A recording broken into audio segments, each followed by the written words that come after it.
Hi guys, welcome back. This is the second part of What If Naruto Activates a Overpowered Bloodline. The next fight was between Kankuro and Tenten. Kankuro had a clear advantage since the Sand Ninja were well trained and faster and stronger. Tenten, on the other hand, was precise with her weapons, which could frighten anyone. The problem arose when Kankuro revealed that Tenten was actually fighting against a puppet. Initially, the battle was quite even. However, Tenten grew tired and ran out of weapons. Kankuro had remained hidden and unscathed throughout the fight, which demoralized Tenten, and it was clear that the battle was lost at that point. Despite it seeming like a physical fight, the mental aspect played a significant role. Tenten's discouragement affected her performance, preventing her body from reacting as she wanted.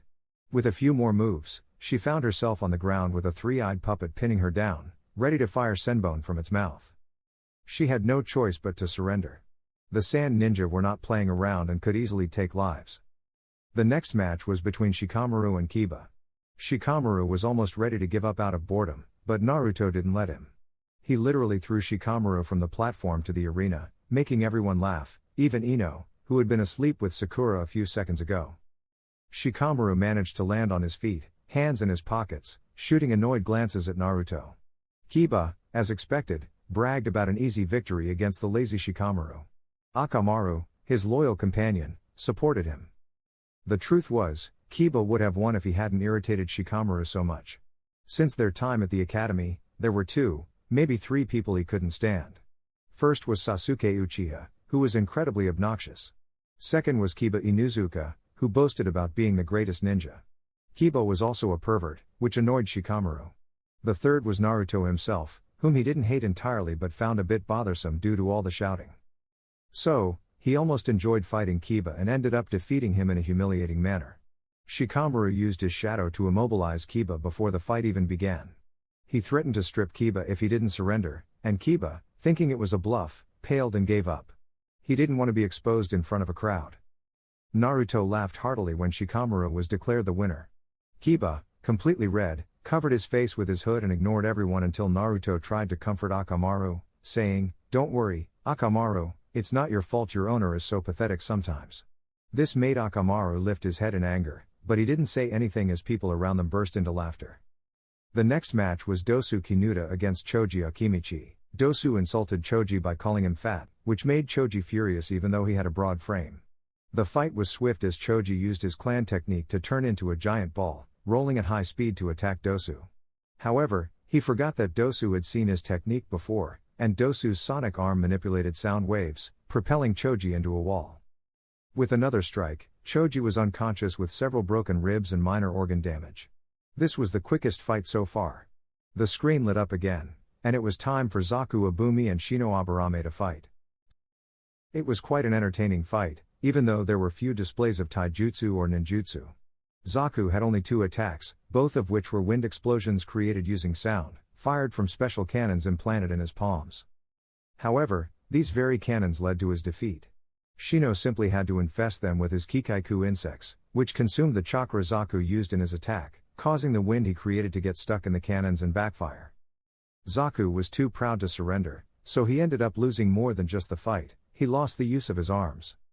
Now they were waiting for the next fighters while watching Zaku being taken away on a stretcher. There was nothing more to be done for him, and it seemed impossible for him to use his arms again given the damage he had inflicted on himself. However, they could at least save him from certain death as he was rapidly bleeding. "That guy was a complete idiot," Ino commented from where she was leaning. "He did the same thing in the forest, doesn't know when to quit and ended up paying for it." "And he wanted to fight Sasuke," Sakura added, her eyes wide. They were surprised that she didn't add a loving term to describe Sasuke, but that's how it came out, and it didn't seem so important now. Something had changed after they finished their fight, although they couldn't quite put their finger on it. The pin on the screen caught everyone's attention, and they turned to the screen and sighed. It was finally Sasuke's turn, facing Yoroi Akato. On the other side, Orochimaru smiled with satisfaction. It was finally his new pet's turn, and he was sure Yoroi would make Sasuke use his gift. Moreover, seeing his teammate must have motivated him. Uchiha would never allow themselves to be defeated, and it seemed that Naruto-kun had become very, very strong. Naruto-kun and his old master were probably the ones who could best notice the change in the now red-haired Sasuke. It wasn't just physical, There was something more spiritual about it. His posture now demonstrated power, confidence, and despite the mistakes in his movements during the fight, he corrected them with power and instinct. Sasuke-kun must be burning inside, realizing he's inferior to someone he used to consider nothing more than a speck of dust in his path. Sasuke began to walk towards the arena, smiling. It was time to prove that he was the best ninja in the room. A hand on his shoulder made him stop. Don't use the Sharingan. If you even show a hint of the curse mark, I'll stop the fight. At first, he was surprised that the person knew about the mark. He knew that neither Naruto nor Sakura had talked about it. But now, he was furious. They couldn't forbid him from using his bloodline. Besides, the mark pulsated painfully on his neck, tempting him to use that enormous and addictive power. He roughly removed the hand from his shoulder and continued walking, determined to show that Naruto was nothing compared to him. He grumbled a little more and descended into the arena. He felt a sharp pain in his shoulder, causing him to wince. Well, I can't use the Sharingan. I suppose the mark activates when I use chakra, so ninjutsu is out. It'll have to be taijutsu, he thought as he looked at his opponent, who was the companion of the guy who fought against Naruto. He must have similar abilities. This could be a problem if it drags on. I better finish it quickly. Are you ready? Hayate asked, coughing again. They both nodded. Begin. They stared at each other, sizing each other up, but it was challenging for Sasuke to concentrate. The mark kept throbbing and causing immense pain. He was certain he couldn't even focus properly on hand seals unless he wanted to activate the seal. He wanted to do it, it would give him impressive powers. But he knew that with all these idiots around, he couldn't do it, not even before they left him unconscious or worse, killed him. What a shame you had to fight me, Yoroi mentioned with a smile. I must be the worst opponent you'll ever have. Sasuke didn't reply but managed to smile with arrogance. Even Naruto could beat you. On the platform, the red-haired ninja simply smiled, although some people were offended by the comment. The most affected was the Hokage, who didn't like the Uchihas, especially Sasuke, who resembled Fugaku. He couldn't touch an Uchiha without risking a coup. What's worse, even before Sasuke received the curse mark, he knew that he would become a rogue ninja to gain power at any cost. Yoroi smiled back and lunged forward to attack Sasuke. The black-haired ninja quickly dodged and kicked him in the stomach. He easily caught Sasuke's leg, wondering what his master saw in this brat. He had survived the curse mark, but beyond that, he wasn't all that impressive. He felt his chakra increasing and tightened his grip as he felt Sasuke trying to pull his leg away. Surprised? He asked mockingly.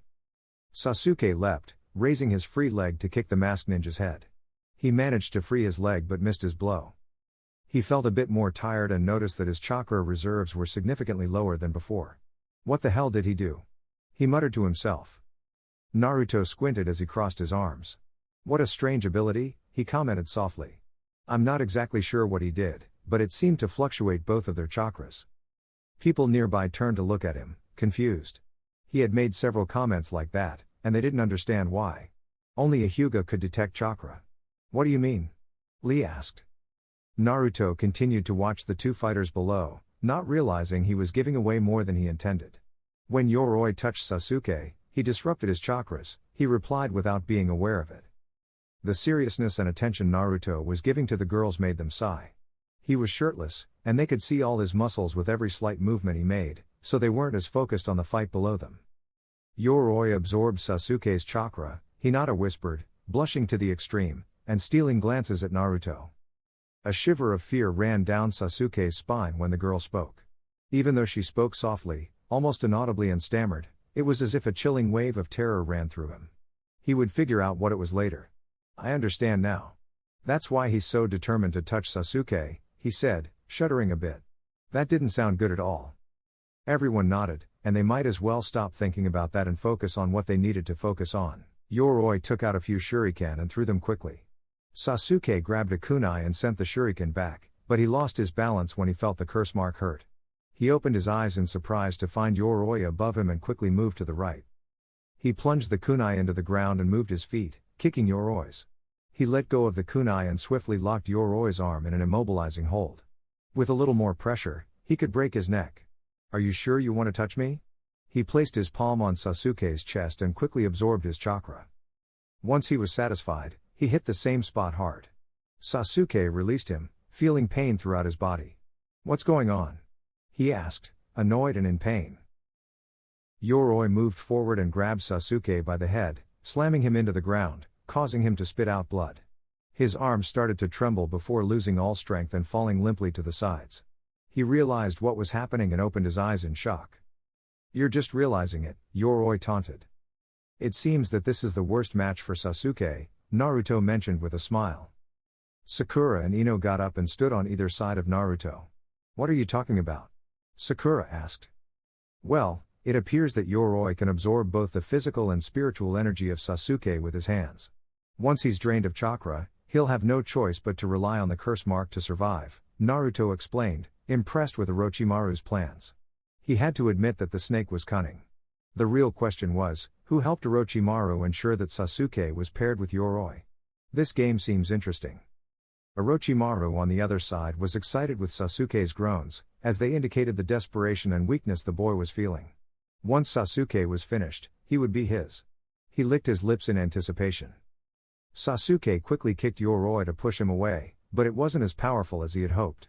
"Darn it, I feel so weak," he thought as he slowly got up. "I can't let him touch me even one more time." The taller ninja lunged forward again, trying to touch Sasuke to steal more energy, but Sasuke was quite agile. He smiled as he felt the chakra aura brushing against his shoulder, stealing more chakra and energy from Yoroi. With a few unsteady steps, he distanced himself slightly. "What's wrong?" Yoroi asked with a smile. "Is that the best you've got?" Sasuke kicked towards his back, but Yoroi easily dodged, which frustrated Sasuke. He felt like he was just making a fool of himself.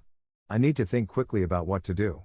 He was desperate and looked up at Naruto, who was smiling as if nothing were happening. Sasuke growled in frustration. He was mocking him, damn it. "Well, in desperate times, desperate measures.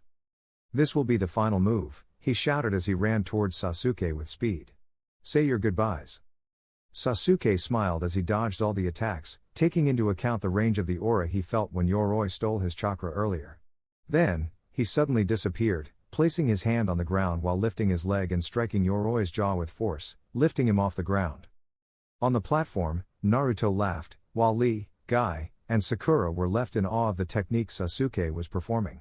"How does it feel, Kakashi?" Naruto commented, looking at his instructor. "That your beloved Uchiha is using techniques from others to win?" "It's the primary lotus," Lee murmured in amazement.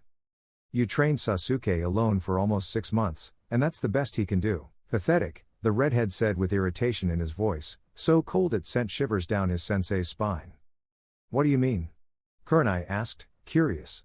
She blushed slightly when Naruto looked at her and crossed her legs. "What did he teach them?"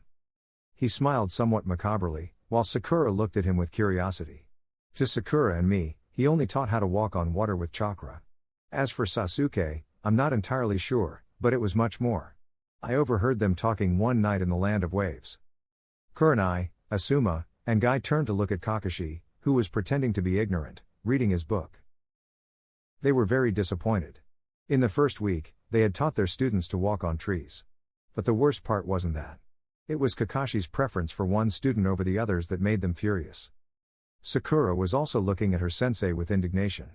They were supposed to be a team, but Kakashi had completely ignored them to train Sasuke exclusively.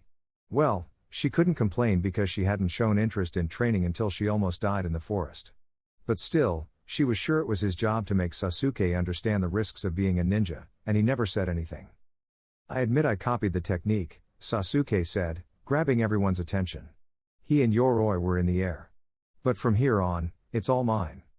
He groaned as he felt the mark pulsate again and spread. He had lost a lot of chakra, and the mark had more strength and less resistance to possess his body. Everyone was ready to act when they saw the marks on Sasuke's body stop. He wouldn't be defeated. The mark might be the most powerful thing he had ever felt, but he was sure he would become a puppet of Orochimaru if he didn't resist it. He had to defeat his brother, not Orochimaru, not anyone else. Only he could do it. With sheer willpower, or rather, a desire for revenge, the mark began to recede. Everyone was impressed, although Naruto knew exactly why the mark was retreating. He kicked Yoroi in the left side, which he blocked with his forearm. "You're no match for me," the masked ninja said. Sasuke smiled a bit, turned around, and hit his opponent in the back of the neck with his right arm. Kakashi inadvertently spoke out loud, "Who's not a match for whom?" Everyone looked back at him. Now they could see Kakashi's preferences clearly, although considering that both were too similar, they weren't surprised, but they felt sorry for his other two students. He kicked Yoroi in the abdomen once to make him fall even faster. "I'm not done yet," he said while moving his body in the air and positioning himself. He needed to hit at the right moment, or his leg might break. "Lion's roar," he shouted as he kicked the same spot just as Yoroi's body hit the ground, amplifying the force. He slid back a bit and sighed, starting to get up as Hayate checked on Yoroi, who was coughing. He was extremely tired and had almost no chakra left. Just a bit more, and he would have lost. "I declare this match over. The winner is Sasuke Uchiha," Hayate said, but no one cheered or celebrated. Kakashi used Sunshine quickly, not only because he knew his teammates would start with the interrogation, but also because he had to help Sasuke. He didn't care what Naruto or Sakura thought, the last Uchiha needed his help. He took the unconscious Sasuke and disappeared with the same speed. He had to seal the curse mark somehow. He only knew one way, and his sensei had been teaching him Fuinjutsu after all. The only problem was that the seal depended a lot on Sasuke's will to retain the mark. But seeing what he saw, he was sure his best student would find it easy and wouldn't be influenced by Orochimaru and the corrupt power he was trying to give him. In the arena, everyone was completely silent. "That was incredible. Who would have thought you could alter the primary lotus?" Lee said, stroking his chin as if he were a genius. Naruto laughed heartily. "It's a pretty simple move, Lee, despite its effectiveness and strength. I can think of about 5 ways to alter it right now." Everyone looked at him again, impressed. "Well, I found it impressive. I'm not even sure if I can do worse or change it," Ino muttered, quite amazed. "You have the skills for it," Naruto replied, looking her up and down. This blushed Ino and made some other girls jealous, even though it was surprising because it was supposed to be that they didn't like Naruto, and for some, he was several years younger. "Your body is that of a ninja, but you haven't trained it seriously. If you had taken your training seriously, many here could have done the move, not as perfectly as Lee, but they could have done it quite acceptably." The pin prevented them from continuing the conversation. However, Guy was looking at Naruto with interest. Certainly, the primary lotus was not a move that just anyone could do perfectly, but as the redhead said, everyone there should be able to copy it to some extent. He wasn't furious because Sasuke copied and changed the technique, but like Naruto, he found it disappointing that the so-called prodigy had to copy techniques from others to move on. The faces that stopped made everyone gasp. Hinata and Neji Hyuga, cousins, were facing each other in a supposedly life or death battle. Hinata cast a glance at Naruto, who tried his best to avoid her gaze, and she descended nervously. She knew that Neji had better skills, he had been a ninja for over a year, so logically, her skills wouldn't compare to his. Besides, he was also called a prodigy for a reason. She had seen him train a couple of times. He was much faster, had more knowledge, and, most importantly, had more experience. But she wanted to show her crush that she existed. Well, maybe not that because Naruto had already tried to talk to her a few times before. But she wanted to prove that she was a ninja and a better partner than Sakura. Yes, this was her moment, her time to shine, and she would do her best. They stopped on either side of Hayate and waited for a moment. "If you're ready, let the fight begin." "Hinata-sama, please surrender," Neji said. The girl opened her eyes in surprise. "Fate put you against me, and you can't win. The best thing for you is to surrender and try again at the next exam." Hinata looked towards Naruto, who was chatting with a blushing Sakura, and clenched her fists. "No, I have to fight to prove that I'm a ninja. If you have to defeat me, you will, but I won't give up." Neji sighed and took the classic Juken stance. "You asked for it, Hinata-sama," he said, activating his Byakugan. Hinata nodded with determination and did the same, activating her Byakugan as well. Both their hands started to glow.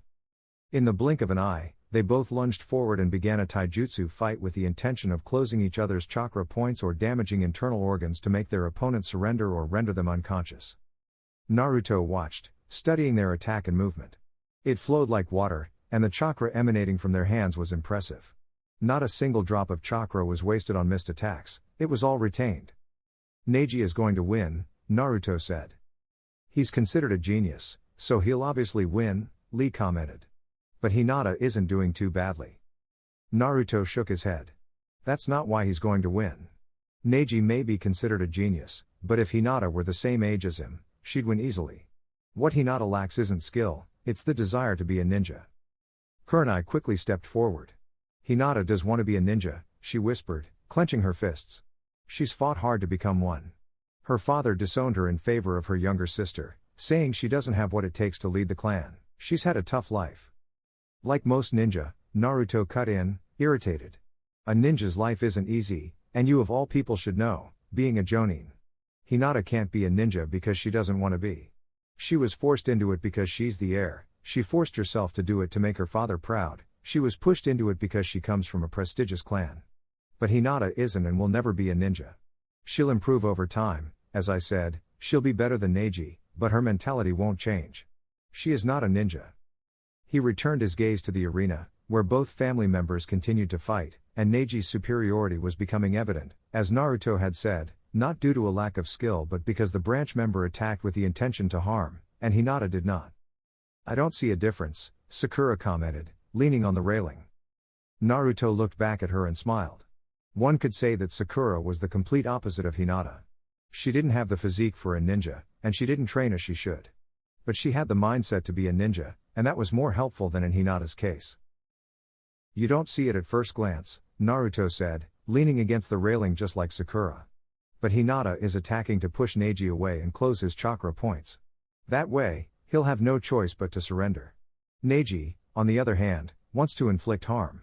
He doesn't care if he closes a point, damages a muscle, or an organ. That's the difference between life and death in our world. Once they knew what to look for, everyone began to realize what Naruto was saying, including the Jonin. He was right about everything. Hinata, Kurenai whispered with concern. Soon, Hinata fell to the ground, coughing up blood and struggling to breathe. Listen well, Hinata, you're out of my league, Neji commented, stepping forward to stand right in front of his cousin. This is what separates the elite from the garbage. The moment you wanted to fight, your fate was sealed. You're destined to fail. Naruto couldn't help the laughter that burst from his throat and spread throughout the place, catching everyone's attention. The redhead continued to laugh, not caring about being the center of attention for a few minutes. Oh, please, he muttered as best he could. His stomach hurt from laughing so much. That was pathetic. Fate, what a good joke. Tenten was starting to worry. Neji wasn't someone to mess with or make an enemy, and Naruto had already insulted him several times. Hinata struggled to get up. She had a goal to achieve, and she couldn't give up at that moment. She wasn't defeated yet, and she would never give up. After all, there was someone she had to reach, someone who was far above her. She got up as best as she could and spat out more blood. Her chakra points were closed, and her flow was all chaotic. She couldn't mold it for an attack. Her heart hurt, and she felt like the blood wanted to gush out of her throat. Neji was impressive. You'd better stop this fight, Naruto commented, frowning, squeezing the tube he had in his hand so tightly that it left imprints of his fingers. Sakura and Ino wondered where that strength came from. Or Neji will kill his family. That was what bothered him. No matter how furious or hurt he might be, no matter what Neji was going through, he shouldn't even consider killing a family member. It was unacceptable. The Jonin glanced, realizing the truth in Naruto's words. Neji was no longer thinking about the exam, he wasn't interested in just winning anymore. He was angry with his cousin for not surrendering, for causing his father's death, for someone so weak belonging to the main branch while he, a genius, was marked for life. Hinata, Kurenai shouted, getting the attention of the two participants. Surrender. Hinata opened her eyes in surprise at what her sensei was saying, the person who had practically raised her asking her to surrender. What? A good ninja knows when they've lost. It's no longer about breaking your word or being less than someone else. There's also value in knowing how to lose, the Jonin murmured, smiling affectionately at the girl. Hinata looked at the ground, considering her sensei's words. Sooner than she thought, she spat out more blood. She understood, what was the point of keeping her word in something as silly as this? It was just an exam, and she had already proven her strength. She didn't have to die for someone else's wishes, even if that someone was her cousin. I surrender, she whispered. The tension that had been in Kurenai and Naruto's bodies disappeared with those words. Are you okay? Sakura asked, worried. I don't understand how he could want to kill his own family, she responded softly. The most important thing to me is my family.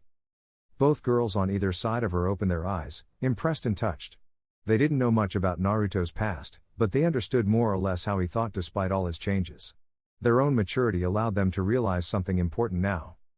They had been pursuing Sasuke with the intention of being his girl, his future wife, and the mother of his children.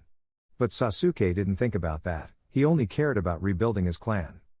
They knew, from what the academy explained, that some people were used as breeding machines, and they understood that Sasuke would use them for that, as mere incubators for the next Uchiha. There wouldn't be any love, no husband's care for his wife, he wouldn't take care of them as he should. They became a bit depressed upon realizing that they had been chasing a name, a pretty face. Did they even know what the word love meant? Now that they thought about it, it seemed like a mere obsession that had done them more harm than good. By following Sasuke, they had neglected their training and nearly died a few times. In the same forest, what the heck had they done? Ino only had her mind transfer jutsu, which was useless without Shikamaru nearby. Sakura always hung back while her teammates fought, with Naruto taking care of her to make sure nothing bad happened. They committed to improving, not just as ninja but as people. And Naruto was the only one who deserved to be cared for. This would be their first change. Unaware, both girls smiled and leaned against Naruto. The redhead felt their bodies on him and blushed. What the heck was happening? He wasn't complaining, but it was strange. He felt nervous, his face was red, his hands were sweaty, and trying to stay as still as possible made him tremble slightly. Kurenai descended into the arena to check on Hinata. The medical ninja couldn't perform a thorough examination at the moment, but they could easily tell that the Hyuga heiress had suffered significant damage, nothing they couldn't fix with some time at least. Kakashi finished preparing the ritual. "Are you ready?" he asked Sasuke. Sasuke nodded, fully aware that they were about to seal his ticket to power. But until he could control it and not the other way around, it was best to keep it sealed. Kakashi quickly performed hand seals. "Cursed seal," he shouted as he placed his palm right on the mark.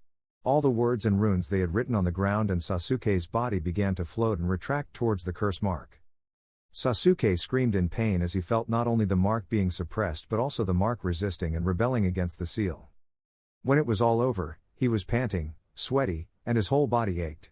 Remember, the curse seal is as strong as you are.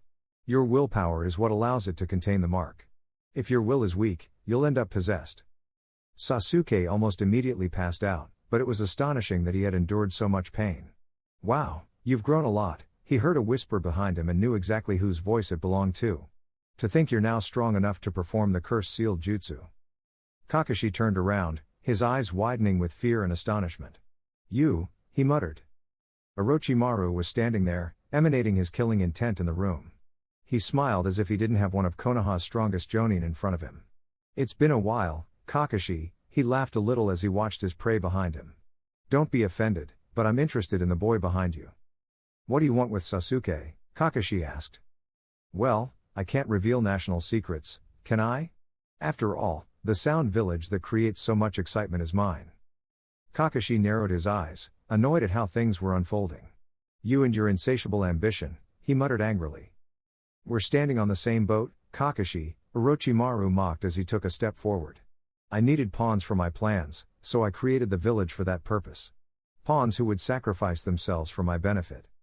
"And is Sasuke a pawn too?" He laughed again. "No, Sasuke is a much more critical piece in my plans." He started to approach slowly. Kakashi looked at the ground at Orochimaru's feet and positioned himself quickly. He extended his right palm downward, and suddenly, a bright light illuminated it as the cries of thousands of birds could be heard. "Enough. Don't take another step towards Sasuke, or one of us will die here." Orochimaru burst into laughter, impressed by the jutsu he had witnessed. He could see the power coursing through Kakashi's hand, and it required excellent chakra control to keep that power stable and not harm oneself. "Poor Kakashi," he murmured. "Do you really think that seal will serve a purpose? Once Sasuke sees the power I offer, he'll come to me on his own. His insatiable appetite can't be denied. And you want to take advantage of that, not with Sasuke. Like I said, I don't need to do anything. Once he opens his eyes, he will come to me seeking my power." Orochimaru began to walk away as Kakashi dispelled the Chidori. "Unless, of course, you carry out your threat to kill me. It's the moment, if you dare." A minute passed without either of them moving. Orochimaru smiled and disappeared, leaving Kakashi feeling his murderous instinct with full force. Kakashi was paralyzed at that moment, his body covered in sweat. He trembled and whispered, "One of us will die. I must have lost my mind." He looked back at Sasuke and sighed with relief. The danger had passed, but Orochimaru's threat lingered in his mind.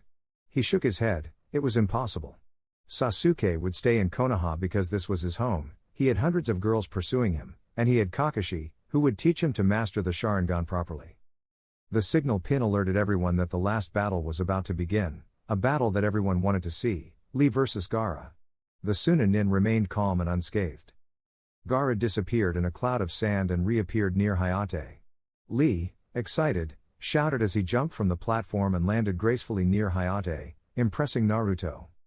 At that moment, Kakashi appeared, calmer now that he had left Sasuke at the hospital. Hayate addressed both participants, the final match of the second part of the Chunin exam preliminaries. Are you ready? Begin. Lee rushed forward, ready to unleash his special moves, but a sand column appeared out of nowhere and landed right where he had stood moments ago. If I hadn't jumped back, I'd be buried in all that sand, Lee realized. He smiled and said, sand manipulation jutsu, eh? It won't be easy, but no risk, no reward. Lee attacked again with a flurry of punches, elbows, knees, and kicks, but Gaara's sand defended him excellently. Sakura was impressed, that sand is protecting him. That sand seems alive, Kankuro murmured. It shields him even when Gaara does nothing, which is why he never gets hurt. Lee is fast, but he can't touch Gaara, Temari added. Lee continued his assault, but nothing worked. The sand moved so swiftly around Gaara that all of Lee's attacks were thwarted, and Gaara hadn't moved an inch. He remained standing in the same spot with his arms crossed, asking, is that all? We want more blood. The sand grabbed Lee's foot and sent him flying. He crashed into a wall but quickly recovered and ran toward the red-haired ninja. Ino complained, why doesn't he use ninjutsu? Getting close won't help. Lee can't use ninjutsu or genjutsu. All he has is his body, which he uses to the best of his ability in taijutsu, Guy explained. Lee slipped on some sand while trying to create distance, and he saw the sand closing in above him. In the nick of time, he leapt as high as he could and landed gently on top of a statue shaped like hands, forming a seal. Crossing that sand was extremely challenging, and he didn't know what to do. Naruto, smiling, whispered, he's really good. Lee, take them off. Guy yelled, drawing everyone's attention. Lee nodded excitedly and removed his orange leg warmers, revealing a bunch of weights. Temari remarked, taking off a couple of weights won't make a difference against Gaara. Well, that seems like a surprise, Naruto mumbled, smiling at the blonde girl and making her blush. Lee dropped the weights from that height, and when they hit the ground, the earth trembled. Everyone's eyes widened in astonishment. Shikamaru commented, what the hell? Suddenly, Lee disappeared, reappearing right next to Gaara, who opened his eyes in amazement at how close Lee was. He threw a punch that was barely contained by the sand. He's so fast, Kiba said, speaking for the first time since his humiliating loss. The attacks continued to come from all directions at a speed the sand could barely keep up with. Gaara began moving his head from side to side, trying to find Lee but couldn't. Right, Naruto called out, a kick from that side. Down. Now it was an upward punch. Right again. Naruto was following the movements as best as he could thanks to the sound. His heightened senses and sensory abilities helped him a lot. Guy frowned as he watched Naruto predict the attacks faster and faster. He thought, it's not just prediction, it's as if he knows where the strike is coming from in advance. That was close, Sakura said excitedly as Lee nearly struck Gaara, breaking through the sand for the first time. Lee continued to alternate attacks from all directions to confuse the sand. It was as if someone entirely different was using it to protect Gaara. If he could confuse them as separate entities, he might penetrate the defense. He jumped, spinning with speed, and landed just as quickly, managing to hit Gaara in the head and cut his cheek. It wasn't much, but he had finally landed a blow. Kankuro, Temari, and their Jonin instructor were impressed. Impossible, Gaara is injured, Kankuro noted. Guy smiled, his teeth gleaming. Lee, let the power of youth explode. The excitement of seeing Lee fight in this manner was overshadowed by Guy's comment, but Lee's eyes sparkled with enthusiasm and youth. Yes. Once again, he raced forward with incredible speed, only Jonin and apparently Naruto could keep up. With each attack, the sand could counter faster, and it ceased to be a problem. He connected a powerful punch to Gaara's right cheek, sending him flying. When Gaara began to rise, more sand fell from his face. It's a sand shield, Kakashi commented for the first time since his return. He's encapsulating himself with sand, Temari said fearfully, taking a step back. I haven't seen that bloodthirsty look in a long time. He doesn't have a scratch, Shikamaru said. The earlier cut had disappeared as if it had never been there. The sand slowly began to surround Gaara's body like a second skin, while mounds moved like serpents nearby. I can't break through both sand defenses with just speed, Lee thought as he carefully observed Gaara. But if I lift him and then attack with the lotus? That sand armor releases a lot of chakra. If Lee keeps attacking as he's doing, he might win, Naruto commented with a smile.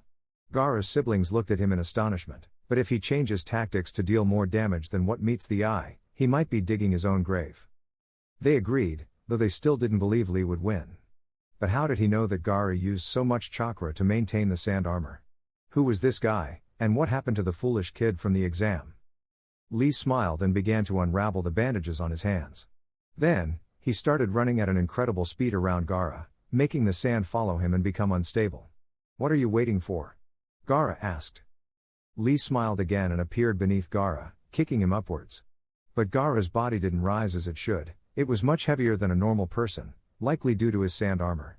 He kicked again, lifting Gaara higher and continued doing so, keeping him away from the ground and his sand, which was trying to reunite with its master to protect him.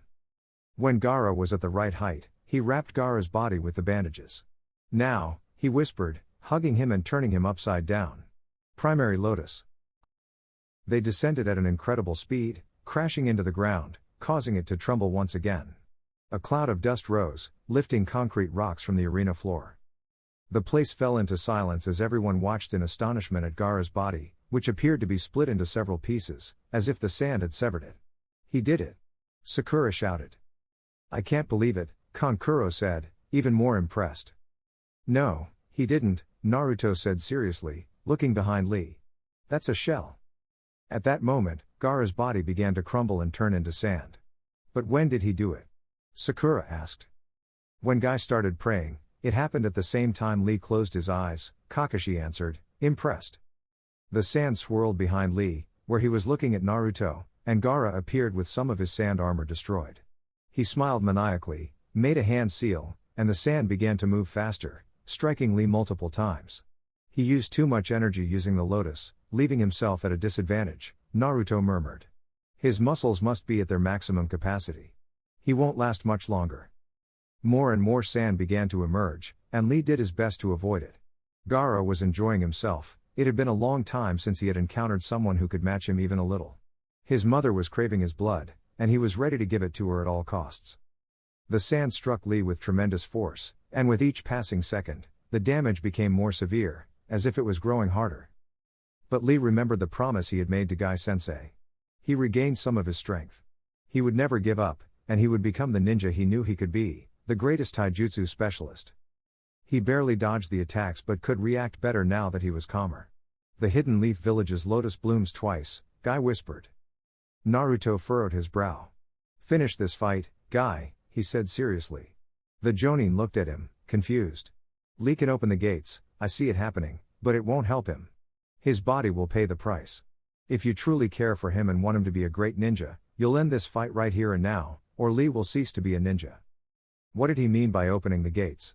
Not even the Byakugan could do that, but it was too late. If he opens the 8 gates, he'll gain power greater than the Hokages, but if he opens all 8, he'll die, Kakashi said, observing everything with his Sharingan. I don't know why you did this, Guy, but it's highly irresponsible. The other Jonin frowned, annoyed. You have no right to lecture me, you who favored one of your students over the other 2. You shouldn't even be here, let alone scold me for what I should have taught or not taught mine. The gates finished opening, revealing tremendous power surrounding Lee. His skin turned red, and his eyes became white. Waves of blue chakra soared everywhere as concrete rose around him. Lee sank, burying his feet in the ground as if he weighed several tons. A green aura enveloped him, and everyone could feel the power radiating from Lee. 4 gates were now open. He's going to attack now, Neji said, impressed. At that moment, Lee shot forward so fast that he created a huge wind gust, lifting concrete off the ground effortlessly with his speed. Everyone shielded their faces to avoid being blown away. Lee kicked Gaara in the jaw, lifting him off the ground. When the wind cleared, they noticed Naruto's chains enveloping everyone to keep them in place. The red-haired guy looked up where Gaara was recovering from the attack. Here it comes, he whispered. He appeared over the battered Gaara, hitting him hard and sending him back to the ground. He disappeared just as quickly to reappear moments later behind the red-haired guy, striking him again, making it seem like a game to the others, as they could only see the flashes of the blows in different places. Gaara felt his armor starting to break, the force was too much. Nobody could move like that, and he couldn't withstand the strength and speed of the attack. He tried to move his arms to defend himself, but Lee opened the fifth gate, making it so fast and strong that Gaara could only receive the blow in his abdomen, sending him plummeting to the ground at dizzying speed. Lee grabbed a part of Gaara's clothing, pulled him and struck him with all his might to end the fight. The dust rose again as they felt the wind trying to lift them off the ground, held in place by the chains. Lee fell completely exhausted. When the dust cleared, Gaara was still alive, thanks to cushioning the blow with his sand. His gourd was gone, turned into sand beneath him. He reached his hand toward Lee, directing it to capture the Konoha ninja, grabbing only his left arm and leg, sand coffin, he closed his hand, shattering his limbs completely. The raven-haired guy screamed in pain, amazed that he not only survived but could still attack. He passed out seconds later. Gaara sent his sand to finish him off, but Guy moved quickly, preventing the sand from reaching his student. He didn't understand why Guy was defending him. He had failed, lost, and was finished. He couldn't even move. How was it possible that Guy was defending him? He didn't understand. The sand returned, healing him instantly. The gourd reformed on his back, and he started to leave. The winner is. Hayate fell when he saw Lee getting up. He could barely stay on his feet, his left arm and leg were too damaged. Naruto appeared as if he were a ghost, behind Lee, and struck him in the neck, knocking him unconscious. He took his excellent comrade in his arms and looked at Guy. The secret lotus strained his muscles too much, leaving him vulnerable to whatever Gaara did. "You'll be lucky if he can walk again," he commented as he handed his student to Guy. Guy nodded, recognizing that while he had trained him well as a sensei, he had failed as a family member who considered Lee a son, by not ending the fight, no matter how confident he was that Lee would win. "Lee," he whispered. "It's impressive." The only thing keeping him on his feet was his willpower. "He would have been an excellent ninja and an even better comrade," Naruto murmured as he walked, looking toward Gaara, "when we face each other. You'll know fear." Gaara scoffed and began walking again. "Winner, Gaara," Hayate declared, signaling for the paramedics to enter and take Lee away. While explaining the next phase of the exam, nobody could pay attention. They were nervous about Gaara, distracted by what they had witnessed, and melancholic about how their comrade had ended. But for ninjas from other villages, it wasn't as important. They had been taught from a young age that there were no heroes in the ninja world, the strong devoured the weak, and that's how their world was and would always be. "Now, pick one of the papers from the box to find out who you'll be fighting," commented Hiruzen. Anko walked in front of each one, handing out wooden boxes with a hand-sized hole. When she reached Naruto, she smiled a bit flirtatiously, winked, and continued on her way. "Now, open them and state the number from left to right," said Hiruzen. 8, said Dosu. 5, Naruto mumbled, bored. Temari huffed, 1. Her brother was next, 3. 6, Gaara commented. 9, Shikamaru whispered, bored and wanting to watch the clouds. 7, Neji said with annoyance, not understanding what they were doing. 2, Shino mentioned. Hiruzen nodded, albeit a bit concerned. "So, Sasuke is number 4, he said. "Now, Ibiki will show you how the battles will be conducted." The scarred man turned a board, revealing the tournament system for the finals. "So, I'm up against Gaara," Naruto smiled. Everyone found out who they would be fighting, some were upset, and others were excited. Sakura whispered, Naruto, worried for her comrade. The red-headed ninja was strong, as he had demonstrated, but would 1 month be enough to prepare and fight someone like Gaara? Sarutobi approached Naruto with a concerned smile. His grandson was about to fight someone who even intimidated him. It wasn't because of Gaara's appearance or personality but because Sarutobi knew who Gaara was. He knew Gaara had been treated almost as poorly as Naruto for being the host of the One Tail, a beast with a tail, and from what he had seen, a tail beast with some control over its host. Gaara was like a ticking bomb waiting to explode at the slightest opportunity. He hadn't wanted that boy in his village, not because of how dangerous he could be, but because he was sure he could help stop the One Tail without causing too much trouble for the village and without harming the disturbed boy. What scared him more was the possibility of Naruto seeing someone similar in Gaara. He feared Gaara might change Naruto's view of Konoha.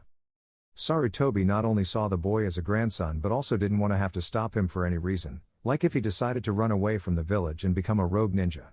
Besides, there was a possibility that the Nine Tails would react to Naruto because of that, causing chaos far worse than what the creature had caused 13 years ago. Gaara smiled when he saw Hiruzen approaching. Do you think I was impressive enough in my first fight? Although he acted arrogantly, his eyes and voice showed something entirely different. Exceptional, the old man responded, amused. Maybe a bit too exceptional, he sighed but chuckled slightly. The faces of some of the Jonin were priceless. Naruto laughed with Sarutobi, impressed that he, of all people, was making fun of the Jonin. He usually seemed quite serious and rarely talked about work when they were together in more family moments. He knew how some of the ninja could be, especially Kakashi, so mocking them was very gratifying and too easy. Do you think the council will try something? He asked more seriously. For now, no, Sarutobi replied gently. I'm sure they'll complain that you're a danger and all that. He sighed again and rubbed his nose bridge, but they must be interested in your Kekkei Genkai, so they won't do anything too drastic.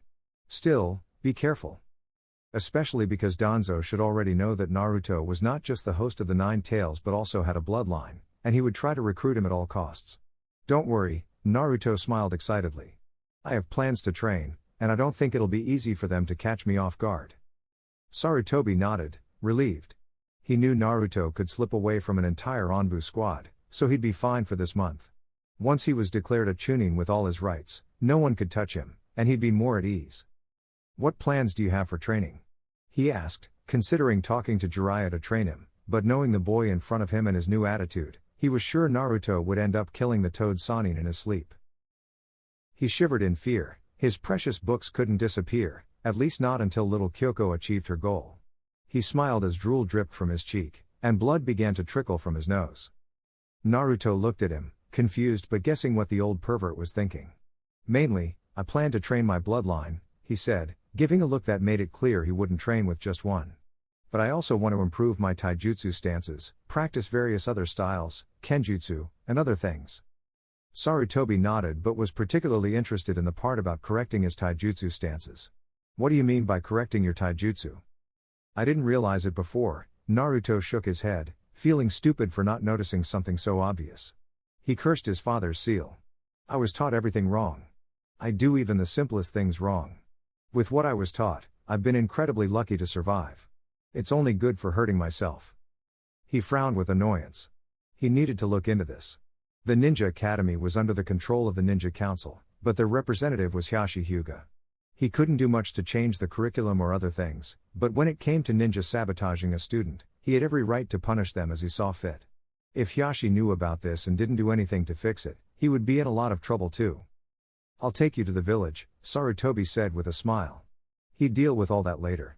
You need to go to the hospital for a checkup, and then you can go wherever you want to train, but remember to stay within the village limits. Naruto nodded but rolled his eyes. He put his hand on his grandfather's arm, and they disappeared in a puff of smoke. When he opened his eyes, they were at the village entrance, near the Hokage Tower. He made a mental note to learn that jutsu, it seemed very useful. He thanked Sarutobi for the ride and headed to the hospital. Kakashi was probably already there, checking on his precious, beautiful Uchiha, but Naruto wasn't interested. The only thing the ninja had that was interesting was the Chidori he had seen him use on their mission in the Land of Waves. He'd train himself. He only needed occasional advice here and there. He needed advisors, not a teacher who most likely wouldn't train him properly. He could do a lot more than just wait for someone to decide to train him as they should. He'd seek advice from those who excelled in what he wanted to learn. For example, Guy, as crazy as he was the best specialist in taijutsu. Nico, the Onbu ninja, would be the best for kenjutsu advice. This would be much better than having a teacher because he could progress at his own pace instead of the one set by an instructor. Lastly, he could steal any ninjutsu he liked. After all, they were ninja, and their specialty was stealing information. It would be easy to steal the Chidori when Kakashi was doing it, or most likely teaching it to Sasuke. He smiled at the idea. He couldn't wait to see Kakashi's face when he used the jutsu without being taught. Plus, he'd have to face his worst enemy, but he was sure it would be worth it. The dreaded and hated library, led by the worst monster that could exist in the elemental nations, the librarian. He wasn't sure how the heck she was still alive. She was much older than the Hokage and 1,000 times stronger, but he'd have to conquer that demon to study. He made a disgusted face. He'd prefer practicing, but what could he do? He was sure he'd find valuable information for his training in that hellhole. He had to brace himself and endure the torture that awaited. He arrived at the hospital a couple of minutes later, just as Sakura and Ino were leaving with a few bandages here and there. But by the way they were behaving, it seemed like their friendship was recovering quite well. He was happy for them. When they saw him, their eyes lit up, and they ran over to talk to him. "Are you here for a checkup too?" Ino asked with a smile. He nodded, looking at both of them. "I see you're doing well." He smiled as much as Ino did, causing both of them to blush. "I'm glad your friendship is getting back on track. You should have never separated in the first place." The slight pink in their cheeks deepened slightly, but they smiled a bit nostalgically. "Something changed in that fight," Sakura whispered. "But I'm really glad it did." She looked at Ino and then back at Naruto. She was still impressed by how tall he was. His face hadn't changed dramatically, but he looked much more mature. She wasn't sure if it was just his hair or if his features had actually changed. Either way, he looked great. "Not just our friendship," Ino boasted, puffing her chest out, which inevitably drew Naruto's gaze. She blushed and had to look away quickly. "We've decided to take ninja training seriously." Naruto looked at Sakura, who was nodding happily. "Great," he said, as excited as if he hadn't changed at all. But they couldn't blame him, that was something to celebrate. They would finally get to see those two acting like what they were, Leaf Village Kanoikas. "Maybe we could train together a few times." They nodded quickly.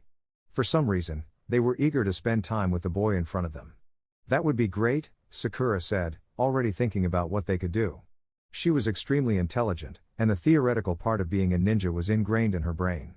Her problem was the practical part. But it seemed that Naruto was the opposite. They could complement each other well. "But wouldn't there be problems with your training? Your fight in the finals is very dangerous." He waved his hand, dismissing the idea. "Don't worry. Plus, not only would you both benefit greatly from it, it would be very useful for me to train with someone else. It's different from training alone." "But what about Kakashi-sensei?" Ino asked, confused. "Isn't he supposed to train you for the finals?" Naruto laughed a little, but not in a mocking way, at least not for them. "Do you seriously think Hatake will even take the time to consider training me instead of Sasuke?" He laughed even louder. "No, he's most likely already thinking about how to train Uchiha. So it's better for me." Sakura thought about everything said. She hadn't realized it until Naruto mentioned it in the preliminaries, but now, thinking back to those first months as Jinan, she clearly saw how their assigned sensei had completely neglected them. Damn, now she wondered how the hell she survived the mission in the Land of Waves. All she could do was throw a few kunai with good precision, and the only thing she learned after that was how to climb a tree with chakra. Even with that, she got tired after a few climbs. "Darn it, I'm not much of a ninja at all, but I'm determined to get better. I won't just watch Naruto move forward while I stay stuck here. I'll walk alongside him no matter what," Sakura said, her eyes fixed on Naruto as he walked ahead, resolute. "So, who's going to train you?" she asked with interest. "By myself. I don't need anyone. Having a trainer would only limit me and direct me toward a single point. Training alone lets me do whatever I want, the world is my limit, and I plan to surpass it." He spoke with such strength and confidence that the girl stood there fascinated by the boy. He blushed a little and scratched his neck. They laughed. It was clear that part of the old Naruto was still present, which was quite gratifying. Naruto had been like the sun, bringing joy to everyone with his personality. Just because he had matured significantly didn't mean that part had been lost. "Well, then, we can help you a lot," Ino said, patting Sakura's back. "Even our dear Sakura here is a walking library." She laughed when she received an annoyed look from her friend. "We are the theory, and you are the practice. The training will go well." Naruto nodded with a half smile. He would make sure to guide these two correctly while they helped him. He couldn't wait to start the training. "Anyway, I should go in for the checkup now." They nodded and bid him farewell, walking away. Naruto entered the hospital, but he hadn't gone 10 meters when Kakashi appeared in front of him, reading his dirty book as always. "Naruto, I plan to train Sasuke, but don't whoa." He cut himself off, realizing that Naruto had already walked around him and was heading for the reception desk. "Miss, I want to get a checkup after the Chunin exam preliminaries," he said to the nurse, who was open-mouthed, slightly surprised. She took out a few forms and handed them to him. "Please fill out this form, and a doctor will see you shortly." He nodded and walked away again. "Naruto, as I was saying." He had to stop talking again because Naruto was walking away. "Listen to me, damn it," he exploded in frustration. "You don't need to tell me anything, Hatake," the red-haired ninja replied, looking at him with those penetrating and terrifying violet eyes. I'm not interested in what you and your little boyfriend do. I don't need you to get me an instructor, and I don't need you to speak to me again. Unless you want me to cut out your tongue. With that, he walked away and sat down on one of the comfortable sofas in the waiting room. Kakashi was so surprised that he didn't even complain about what Naruto had said or how he had said it. Seeing that most of the doctors and patients were looking at him, he quickly moved away, disappearing as fast as he could. He appeared in a hospital corridor and began walking toward his novi. Toward Sasuke's room. That boy is getting worse and worse. He finds out he has a bloodline limit and already thinks he's the king of the elemental nations. I'll have to talk to Hokage-sama to do something. He turned a corner and found two Anbu lying on the floor. He quickly approached and checked their pulses. They were dead. In a hurry, he opened Sasuke's door and found the white-haired man who had given up in the preliminaries near his pupil. He quickly raised his hand to catch the scalpel Kabuto had in his hand just seconds ago. What do you want with Sasuke? He asked, ready for a battle. That's for me to know, Kabuto replied with a smile, turning around. You're quite good, aren't you, the copy ninja? He seemed to be mocking him, which annoyed him greatly. I wouldn't talk so much, or I'll have to teach you some good manners, he said, lifting a kunai and taking a step closer. Are you allied with Orochimaru? Kabuto smiled, shrugging. Who knows? He replied, placing his own special kunai near Sasuke's throat. You'll find out later, though it won't be here. He took out his kunai and placed it on Sasuke's throat. But don't be so confident, I clearly have all the advantage here. With a quick movement, Kakashi managed to make Kabuto fall to the floor. He quickly noticed that one of the Anbu, supposedly dead, had gotten up. He smiled as his clone entered the room, and they surrounded Kabuto. He was about to attack again when the other body got up and fled through the window. He looked out just to realize that it was the real one. Being the chief of the hospital's son gives him an advantage, he murmured, looking at the two bodies on the floor. He's too good, he'd be very dangerous if he's working for Orochimaru. He returned to check on Sasuke, sighing as he saw him, still unconscious from everything that had happened but ultimately fine. He checked the curse mark and noticed that it was completely under control. It was impressive how, even while asleep, Sasuke could perfectly manage the mark. There was no more impressive ninja than Sasuke. He smiled slightly, placing his hand on the raven's forehead, feeling relieved for the moment. He left the examination room looking just like he had when he entered. The doctor had been so impressed by his transformation that he even examined him despite wanting him to leave the hospital as quickly as possible. After all, this transformation could be the most significant discovery made by a medical ninja. He just needed to study it. But when they entered the room, and he felt those violet eyes watching him intently, he became so terrified that he simply examined him. Almost scared out of his wits from the fear of having Naruto watch him so attentively, he could not understand how Naruto made him feel this way. He had treated enough ninja to know when someone was trying to intimidate him. While leaving the hospital, he caught a familiar scent and smiled slightly, heading towards the room where the tantalizing aroma was most concentrated. He carefully opened the door and laid eyes on the beauty with raven hair. She was fast asleep, softly murmuring in her dreams. He then noticed the strange scent he had picked up during the preliminaries. He wondered where it came from as he approached the girl. He hoped she wouldn't wake up and think he was a stalker or a pervert. He was quite certain that not even his explanation would save him from a beating if that were the case. He made a face when he noticed the stronger odor. Smells like death, he complained while coughing lightly. But where is it coming from? It was as though the scent was sticking to Kin's delightful aroma. With a bit of fear, he stretched out his hand to lift the blanket, only to reveal that she was wearing only her underwear. He quickly inhaled and exhaled to calm his racing heart. It was the first time he had seen a girl like this, and although the sight had been magnificent, he didn't want to become a pervert. At least, not when the situation didn't call for it. He approached again and raised the blanket, breathing heavily as he noticed the strange symbol on the flat of Kin's belly. He touched the peculiar mark, immediately identifying that the smell of death came from it. He recalled the seal he had on the same spot. So, this is Fuinjutsu, he muttered to himself as he traced each pattern and rune. What are you doing? A voice asked, sounding angry and embarrassed. Naruto felt his skin crawl as he leapt backward. I was smelling. The delicious, smell. The smell of death. He fell silent when he heard laughter. He looked back at Kin, who was sitting in her place, still half naked, laughing at him. He couldn't complain. The sight of the beautiful girl in such a state with the sound of her laughter in the background was putting him in a strange trance. It was as though his brain had turned to mush. You're very funny, Kin said when she realized how intently he had been staring at her. She blushed slightly and covered herself. What were you doing here, looking at me naked? He immediately woke up, shaking his head and hands, denying it all. No, I wasn't looking at you. Well, I was looking at you, but I didn't come for that. He fell silent and took a deep breath to keep from confusing himself and Kin. Well, I followed this scent here. But then I suddenly smelled another scent, like death. What do you mean, you smelled? She asked, a little annoyed, thinking he was telling her she smelled bad. Well, my senses are heightened, he said gently to avoid annoying her further. Honestly, you smell delicious, he whispered, blushing.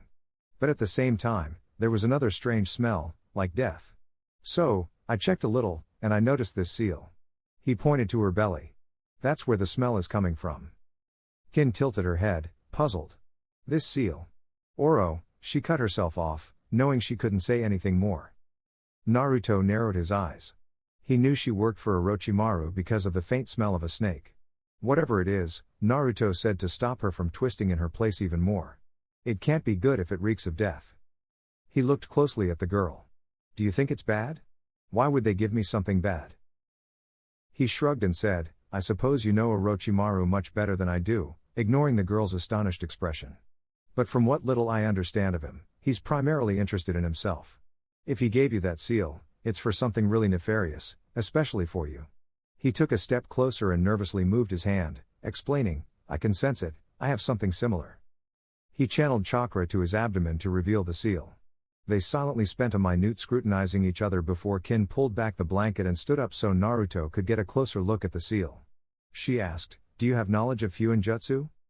Naruto shook his head slightly, his attention focused on the seal. I can't claim to be an expert in Fuinjutsu, but I have a basic understanding of how it functions. Not enough to provide an exact explanation of what this is or how it operates, he admitted.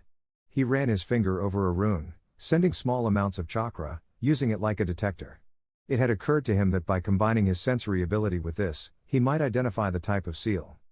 As he traced the central rune, he suddenly felt dizzy and nauseated, as if the seal emitted a sense of impending doom.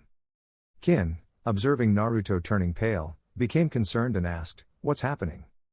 Naruto replied, I'm not entirely sure what it is. He stood up and sat on the bed, struggling to maintain his balance.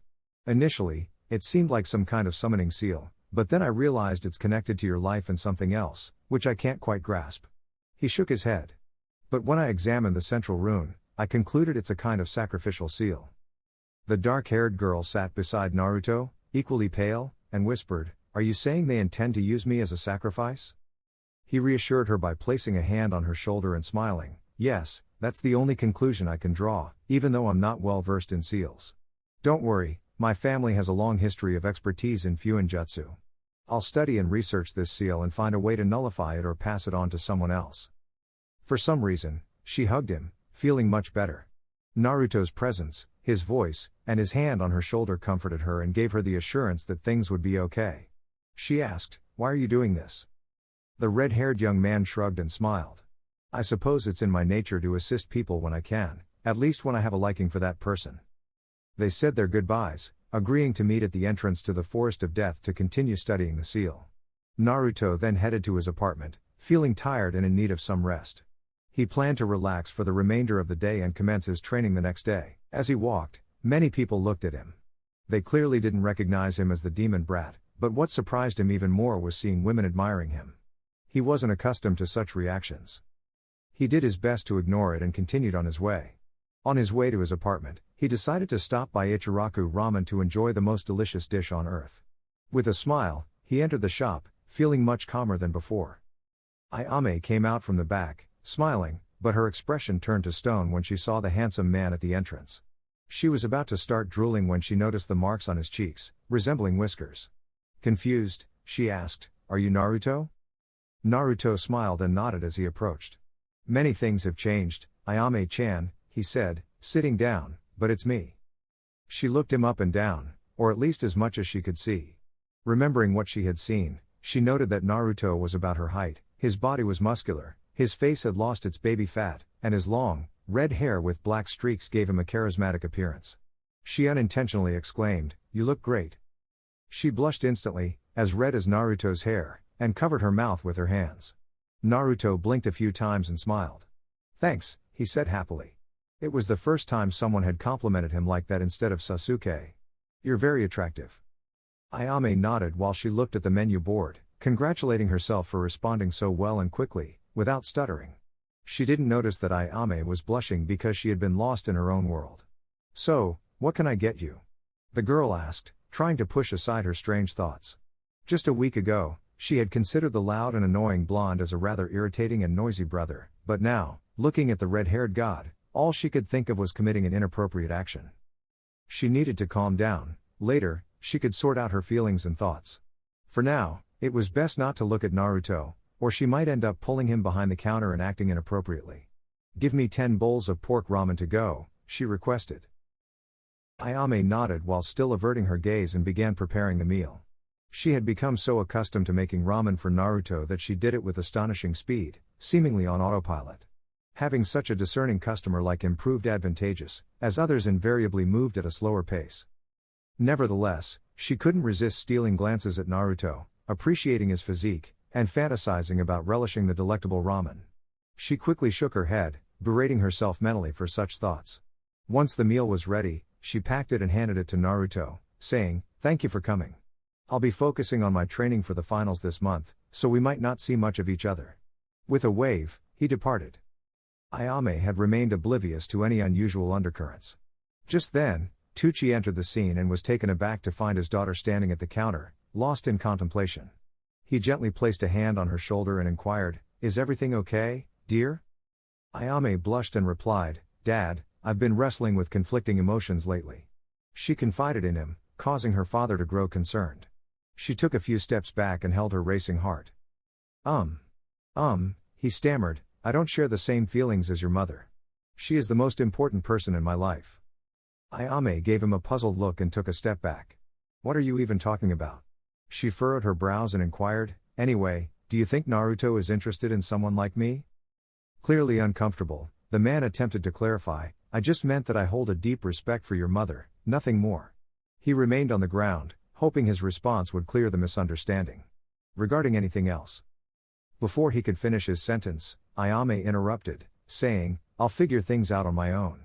She smiled, displaying a newfound determination, and walked away, leaving her father still seated on the ground.